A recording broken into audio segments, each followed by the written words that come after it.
காலையில இயக்குனரும் நடிகருமான பாக்கியராஜ் அவர்கள் இறந்து விட்டார் அப்படிங்கிற செய்தி சினிமா ரசிகர்கள் மற்றும் திரை உலகத்திலேயே ஒரு மிகப்பெரிய அதிர்ச்சியை கொடுத்திருக்கு. இயக்குனர் இமயம் பாரதிராஜா அவர்கள் இறந்து 17 நாட்கள் கூட ஆகல. அதுக்கு முந்தி ஒரு மிகப்பெரிய ஒரு இயக்குனர் நடிகர் இறந்திருக்குது.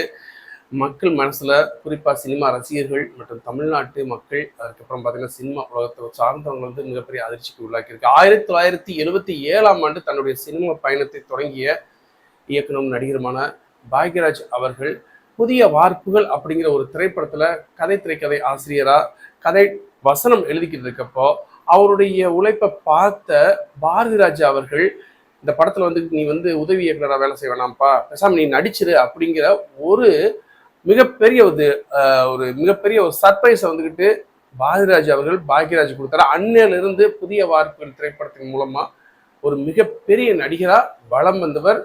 பிளஸ் வித் பாரதிராஜா அவர்களுடைய ஆசீர்வாதத்தோட பிறகு அதுக்கப்புறம் பாரதிராஜா அவர்களுடைய ஆஸ்தான மாணவர், அதாவது உதவி இயக்குனராக அப்படியே பயணம் செஞ்சுட்டு ஒரு நடிகராக வளர்ந்து அதுக்கப்புறம் இவருக்கு கீழே பாண்டியராஜன் மற்றும் பார்த்திபன், அதுக்கப்புறம் பார்த்தீங்கன்னா விக்ரமன், இப்போ எஸ்.ஏ. சூர்யா அப்படின்னு சொல்லி அவருக்கு கீழே வேலை செஞ்சவங்க, அதாவது பாக்யராஜ் அவர்கள்ட்ட அசிஸ்டன்ட் டைரக்டரா ஒர்க் பண்ணி அந்த அவங்க டைரக்டர் ஆகி அசிஸ்டன்ட் டைரக்டர் ஆகி இப்படி இப்போ வரைக்கும் பணியாற்றி இருக்கக்கூடிய சினிமாவுக்கு, தமிழ் சினிமாவுக்கு, இந்திய சினிமாவுக்கு பங்களிப்பு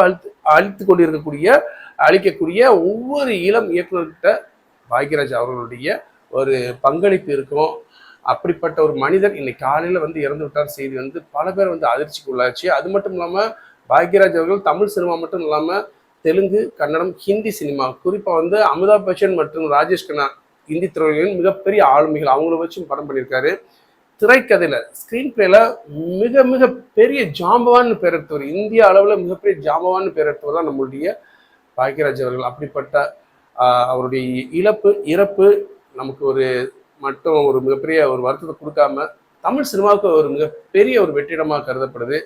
அவருடைய ஆத்மா சாந்தி அடையணும், நம்ம எல்லா பேரும் அவருக்காக பிரார்த்தனை பண்ணிக்கணுங்கிறது தான் நம்ம எல்லாருடைய விருப்பம் அப்படின்னு சொல்லலாம். மீண்டும் ஒரு தகவலுடன்